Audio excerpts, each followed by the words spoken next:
അസ്സലാമു അലൈക്കും യാ അയ്യുഹത്തുല്ലാബീൻ. നമ്മൾ ഇന്ന് തേർഡ് യൂണിറ്റിലെ തേർഡ് ചാപ്റ്ററാണ് പഠിക്കുന്നത്. എന്താണ് ചാപ്റ്ററിൻ്റെ പേര്? വതനീ. വതനീ എന്ന് പറഞ്ഞാൽ എന്താണ്? എൻ്റെ നാട്. വതനുൻ നാട്. വതനീ എൻ്റെ നാട്. തേർഡ് ചാപ്റ്റർ നമുക്ക് വായിച്ച് നോക്കിയാലോ. ഫസ്റ്റ് ലൈൻ എന്താണ്? അസ്തിഖാ ഈ. അസ്തിഖാ എന്ന് പറഞ്ഞാൽ എന്താണ്? അസ്തിഖാ ഉൻ ഫ്രണ്ട്സ്. അസ്തിഖാ ഈ മൈ ഫ്രണ്ട്സ്. എൻ്റെ കൂട്ടുകാരെ. അൽ യൗമു ടുഡേ, ഇന്നത്തെ ദിവസം. യൗമുൽ ഇസ്തിഖ്ലാൽ, സ്വാതന്ത്ര്യ ദിനമാണ്. ടുഡേ എന്താണ്? ഇന്നത്തെ ദിവസം സ്വാതന്ത്ര്യ ദിനമാണ്. നഹ്തഫിലു ബിഹി, യൗമുൽ ഇസ്തിഖ്ലാൽ നമ്മൾ ആഘോഷിക്കുന്നു. ഫിൽ യൗമിൽ ഹാമിസ അഷറ, ഏത് ദിവസമാണ്? 15ാമത്തെ ദിവസം. ഏത്? മിൻ അഗ്തസ്, ഓഗസ്റ്റ് മാസത്തിലെ 15ാം ദിവസമാണ്. 15ാം തീയതിയാണ് നമ്മൾ യൗമുൽ ഇസ്തിഖ്ലാൽ ആഘോഷിക്കുന്നത്. മിൻ അഗ്തസ് എന്ന് പറഞ്ഞാൽ എന്താണ്? ഓഗസ്റ്റ്. ഓഗസ്റ്റ് 15. നദ്കുറു സ്വമാഉന മിൻഹും, നമുക്ക് സ്വാതന്ത്ര്യം നേടിത്തന്ന സ്വാതന്ത്ര്യ സേനാനികളെ നമുക്ക് എന്ത് ചെയ്യാം? ഓർക്കാം. നമുക്ക് ഈ സന്ദർഭത്തിൽ അവരെ ഓർക്കാം. ആരൊക്കെയാണ്? അബുൽ ഫത്തൻ, നമ്മുടെ രാഷ്ട്രപിതാവായ മഹാത്മാഗാന്ധിയെ ഓർക്കാം. പിന്നെയോ ആൻഡ് മൗലാന അബുൽ കലാം ആസാദ്. നഹ്നു ഹുനൂദുൻ കുല്ലുന യഹ്വത്തുൻ. നഹ്നു ഹുനൂദുൻ, നമ്മളെല്ലാവരും ഇന്ത്യക്കാരാണ്. കുല്ലുന യഹ്വത്തുൻ, നമ്മളെല്ലാവരും സഹോദരങ്ങളാണ്. നുഹിബ്ബു വതനന, നമ്മളെല്ലാവരും നമ്മുടെ രാജ്യത്തെ, നമ്മുടെ നാടിനെ സ്നേഹിക്കുന്നു. വ നഫ്തഖിറു ബിവതനിന, നഫ്തഖിറു നമ്മൾ അഭിമാനിക്കുന്നു. ബിവതനിന നമ്മുടെ നാടിനെ കൊണ്ട് നമ്മൾ എന്ത് ചെയ്യുന്നു? അഭിമാനം കൊള്ളുന്നു. അങ്ങനെ സ്വാതന്ത്ര്യ സമരവുമായി ബന്ധപ്പെട്ട അസംബ്ലി നടക്കുകയാണല്ലേ. ഈ അസംബ്ലിയിൽ നമ്മുടെ പ്രിൻസിപ്പൽ നാദിറുൽ മദ്രസ എന്ന് പറഞ്ഞാൽ എന്താണ്?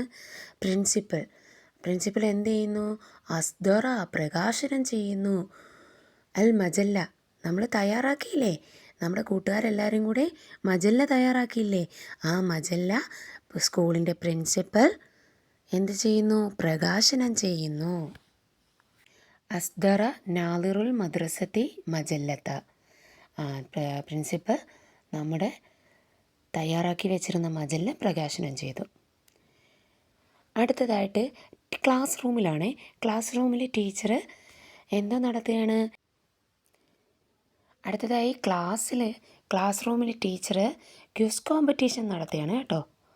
അപ്പോൾ ക്വിസ് കോമ്പറ്റീഷനിലെ ക്വസ്റ്റ്യൻസ് നമുക്കൊന്ന് വായിച്ചു നോക്കിയാലോ. മൻ അബുൽ വത്തൻ, ആരാണ് രാഷ്ട്രപിതാവ്? ആരാണ് രാഷ്ട്രപിതാവ്? എല്ലാവരും പറഞ്ഞേ. മഹാത്മാഗാന്ധി. അടുത്ത ക്വസ്റ്റ്യൻ വായിച്ചേ. അൽവാനു അലമുൽ ഹിന്ദ്, അലമുൽ ഹിന്ദിൻ്റെ, നമ്മുടെ ദേശീയ പതാകയുടെ നിറമേതാണ്? സഅഫറാൻ കുങ്കുമം, അബിയൽ വൈറ്റ്, അഹ്ലർ ഗ്രീൻ. ഇനി അടുത്ത ക്വസ്റ്റ്യൻ നോക്കിയാലോ. മത്ത നഹ്തഫിലു യൗമുൽ ഇസ്തിഖ്ലാൽ, യൗമുൽ ഇസ്തിഖ്ലാൽ എന്നാണ് ആഘോഷിക്കുന്നത്? അതെല്ലാവർക്കും അറിയാമല്ലേ.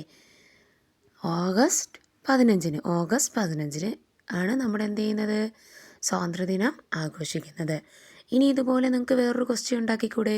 സ്വാതന്ത്ര്യദിനവുമായി ബന്ധപ്പെട്ടൊരു ക്വസ്റ്റ്യൻ ഉണ്ടാക്കിക്കേ. നമുക്കൊരു ക്വസ്റ്റ്യൻ എഴുതിയാലോ. മൻ ഹുവ അവ്വലു റഈസുൽ വിസറാഇ ലിൽ ഹിന്ദ്, ഇന്ത്യയിലെ ആദ്യത്തെ പ്രധാനമന്ത്രി ആരായിരുന്നു? ആൻസർ പറഞ്ഞേ. ജവഹർലാൽ നെഹ്റു.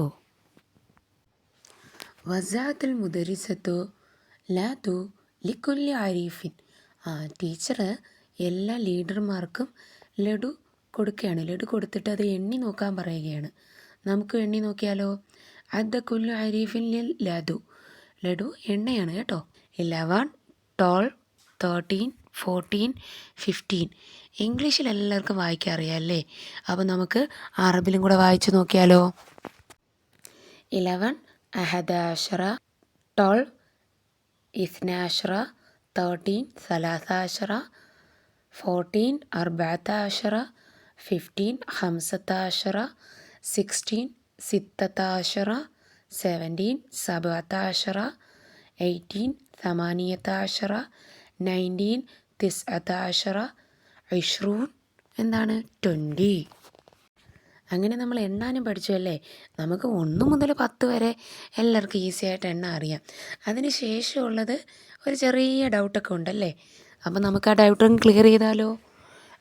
അഹദ അഷറ ഇസ്ന അഷറ ثلاث عشر أربعة عشر خمسة عشر ستة عشر سبعة عشر ثمانية عشر تسعة عشر 20. അങ്ങനെ 11 മുതൽ 20 വരെ എല്ലാവരും അറബിയിൽ എണ്ണാൻ പഠിക്കണം കേട്ടോ. ഇനി നമുക്ക് നമ്പേഴ്സിനെ കുറിച്ചൊരു എക്സസൈസ് ചെയ്ത് നോക്കിയാലോ. നർസുമുൻ നജ്മ, നമുക്ക് എന്തോ വരയ്ക്കണം. നജ്മ് സ്റ്റാർ വരയ്ക്കണം. വൻ അക്തുബുൾ അതത്, എന്നിട്ട് എണ്ണം എഴുതിയും വേണം. എണ്ണം എഴുതി നമുക്ക് സ്റ്റാർ വരയ്ക്കാം. ഇതിൽ നമ്പേഴ്സിൽ നമുക്ക് തന്നിട്ടുണ്ട്, അറബിക് നമ്പറിൽ എണ്ണം തന്നിട്ടുണ്ട്. അതിനെ നമുക്ക് വേർഡ്സിൽ എഴുതണം. വേർഡ്സിൽ എഴുതിയിട്ട് ആ എണ്ണം നമുക്ക് സ്റ്റാറും വരയ്ക്കണം. അപ്പോൾ നമുക്ക് എല്ലാവർക്കും വരയ്ക്കാം. ഇതിൽ ഒരെണ്ണം തന്നിട്ടുണ്ട്, ഹംസത്ത. ഹംസത്ത നമ്പറിൻ്റെ നേരെ ഹംസത്ത എന്ന അക്ഷരത്തിൽ എഴുതി, അതുപോലെ തന്നെ 5 സ്റ്റാറും വരച്ചു. ഇനി അടുത്തത് 7 എന്ത് പറയും? സബഅത്ത. സബഅത്തിന് നമുക്ക് വരയ്ക്കാം. സബഅത്തിന് 7 സ്റ്റാർ വരച്ചു. അർബഅത്തിന് 4 സ്റ്റാർ വരച്ചു. സമാനിയത്ത് 8, സിത്തത്ത് 6, വാഹിദത്ത് 1, അഷറത്ത് 10, ഇസ്നാനി 2, തിസ്അത്ത് 9, സലാസത്ത് 3. ഇതെല്ലാവരും കൃത്യമായി വരച്ചില്ലേ. ഇനി അടുത്ത എക്സസൈസ് എന്താണ്? നഅദ്ദു വ നസ്ൽ. നമുക്ക് എണ്ണീട്ട് എന്ത് ചെയ്യാം? അതിനെ യോജിപ്പിക്കാം. ഓക്കെ, ഇല്ല മാച്ച് ദ ഫോളോയിങ് ഒക്കെ പോലെ നമുക്ക് യോജിപ്പിച്ച് കൊടുത്താലോ. അഹദ അഷറ എഴുതി തന്നിട്ടുണ്ട്. ഒരു ബോക്സിൽ 10 എണ്ണമാണ്. അതിൻ്റെ കൂടെ നിങ്ങൾക്ക് എണ്ണാനപ്പോൾ എളുപ്പമല്ലേ. അടുത്ത ബോക്സിൽ എത്ര എണ്ണം ഉണ്ടെന്ന് എണ്ണിയിട്ട് പെട്ടെന്ന് എഴുതാം. ഓക്കെ, ഹംസത്ത അഷറ, സബഅത്ത അഷറ, തിസ്അത്ത അഷറ, സിത്തത്ത അഷറ, സലാസത്ത അഷറ, 20, ഇസ്ന അഷറ, അർബഅത്ത അഷറ, സമാനിയത്ത അഷറ. അപ്പോൾ എല്ലാവരും ഇതുപോലെ മാച്ച് ചെയ്യൂലേ. ഇനി നെക്സ്റ്റ് പേജ് നോക്കിക്കേ. നഖ്റഉ, നമുക്ക് വായിക്കാം. സഹ്മുൻ, മസ്കനുൻ, ഷംസുൻ, കഅസുൻ, ഷജറത്തുൻ, മഷ്ഹദുൻ, ഉഷുൻ, ഖുഫാഷുൻ. അപ്പോൾ ഇതിനകത്തെല്ലാം റെഡ് കളറിൽ കൊടുത്തേക്കുന്ന അക്ഷരം ഏതാണ്? സീനും ഷീനും. അപ്പോൾ സീനും ഷീനും തുടക്കത്തിൽ വരുമ്പോൾ എങ്ങനെ എഴുതും? നടുക്ക് വരുമ്പോൾ എങ്ങനെ എഴുതാം? ഒരു വാക്കിൻ്റെ അവസാനം വരുമ്പോൾ എങ്ങനെ എഴുതാം? കൂട്ടക്ഷരത്തിൽ സീൻ എങ്ങനെ എഴുതാം? ഒറ്റയ്ക്ക് എഴുതുമ്പോൾ എങ്ങനെ സീനും ഷീനും എഴുതാം? എല്ലാം മനസ്സിലായില്ലേ. അപ്പോൾ ആ റെഡ് കളറിലുള്ള സീനിൻ്റെ ഷീനിൻ്റെ രൂപങ്ങൾ നോക്കുമ്പോൾ ഒറ്റയ്ക്കും കൂട്ടക്ഷരമായും ഫസ്റ്റും ലാസ്റ്റും നടുക്കുമൊക്കെ വരുമ്പോൾ എങ്ങനെ എഴുതണ്ടേന്ന് മനസ്സിലാക്കിയില്ലേ. ഇനി നുലവിൻ നിങ്ങൾ ആ സീനിന് കളർ കൊടുത്തേ. നമ്മൾ എഴുതുന്ന അതേ രീതിക്ക് അതേ ശൈലിയിൽ കളർ കൊടുക്കണേ. അടുത്ത വർക്ക്ഷീറ്റ് നസ്ലുൽ ഹുറൂഫ്. നമുക്ക് ഈ അക്ഷരങ്ങൾ എന്ത് ചെയ്യാം? യോജിപ്പിക്കാം. ഇപ്പോൾ ഒറ്റയ്ക്കൊറ്റയ്ക്ക് എഴുതിയേക്കല്ലേ. സുലമുൻ സുല്ലമുൻ, കഷ്കുൻ കഷ്കുൻ, ഷംസുൻ ഷംസുൻ, ഗർസുൻ ഗർസുൻ. ഓക്കെ, അപ്പോൾ എല്ലാവരും നന്നായിട്ട് എഴുതി പഠിക്കണം കേട്ടോ.